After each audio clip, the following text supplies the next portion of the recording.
Hello friends, welcome to choice veg special. இன்றைக்கி ரொம்ப சிம்பிளான ஒரு டிஷ் தான் பார்க்க போகிறோம். வெண்டைக்காய் வச்சு ஒரு பொரியல்.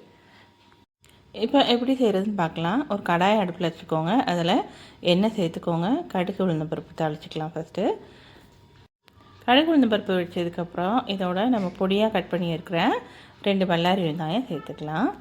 நல்லா வதங்கட்டும். பொன்னிறமாக நல்லா வதக்கி விட்டுருங்க. வெண்டைக்காயை வாஷ் பண்ணிவிட்டு சின்ன சின்னதாக கட் பண்ணிக்கோங்க. இப்போ வெங்காயம் வதங்கினதும் இதோட சேர்த்துக்கலாம். ஒரு சின்ன டிப்ஸ் சொல்கிறேன். வெண்டைக்காய் நல்லா வாஷ் பண்ணிவிட்டு நல்லா தொடச்சிக்கோங்க. அதுக்கப்புறம் கட் பண்ணிக்கோங்க. கட் பண்ணிவிட்டு நல்லா ஒரு 1/2 அன் ஹவர் போல் ஃபேன் காற்றுல உலர்த்திக்கோங்க. அப்போ கொலன்னு இல்லாமல் இருக்கும் பொரியல். வெண்டைக்காய் போட்டுட்டு ஒரு 2-3 நிமிஷம் ஃப்ரை பண்ணதுக்கப்புறமா இதோட நம்ம பொடி உப்பு சேர்த்துக்கலாம். உப்பு சேர்த்துருக்கிறதுனால அதுலேயே வெண்டைக்காய் வதங்கிடும். நம்ம தண்ணியெலாம் சேர்க்க தேவையில்லை. இந்த மெத்தடில் நீங்கள் செஞ்சு பாருங்களேன். வெண்டைக்காய் பொரியல் நல்லா சூப்பராக உதிரியாக இருக்கும். கொலன்னே இருக்காது.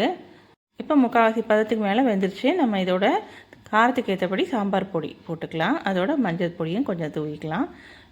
சாம்பார் பொடி சேர்த்துட்டு ஒரு 4-5 நிமிஷம் போல் லோ ஃப்ளேமில் வச்சு வதக்கி விடுங்க. அவ்வளோதான், வெண்டைக்காய் பொரியல் சூப்பராக ரெடி ஆயிடுச்சு. இந்த வீடியோ உங்களுக்கு பிடிச்சிருந்தா லைக் பண்ணுங்கள், ஷேர் பண்ணுங்கள், சப்ஸ்கிரைப் பண்ணுங்கள். தேங்க்யூ.